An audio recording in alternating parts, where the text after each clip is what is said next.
La flavescence dorée est une jaunisse de la vigne à caractère hautement épidémique. Son vecteur, la cicadelle, est inféodée à la vigne. Cette cicadelle transmet le phytoplasme, une sorte de bactérie sans paroi, de vigne à vigne.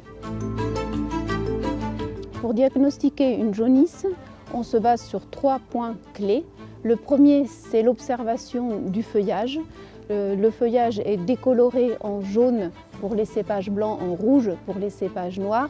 Contrairement à l'enroulement, la nervure ne reste pas verte. On regarde ensuite le port, l'aspect général du cep. Ce port est retombant. Et en troisième lieu, on vient regarder l'ahoutement des bois. En général, il est partiel ou imparfait.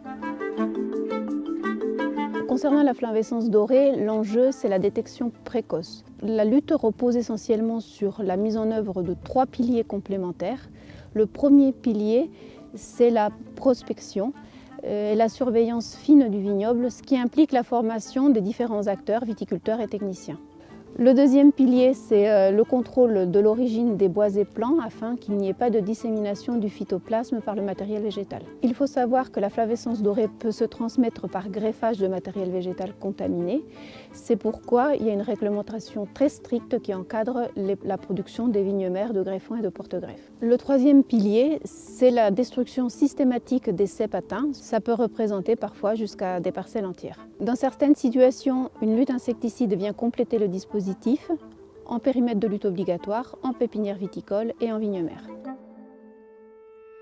Actuellement, le meilleur outil pour détecter la flavescence dorée reste l'œil humain. À l'heure des hautes technologies, c'est vrai que ça peut paraître ringard de prospecter tous les ans son vignoble à l'automne, à une période où on a autre chose à faire comme les vendanges.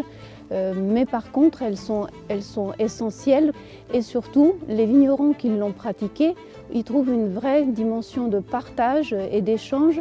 Et cet aspect collectif des prospections, je pense que c'est une des clés de la réussite de la lutte contre la flavescence dorée.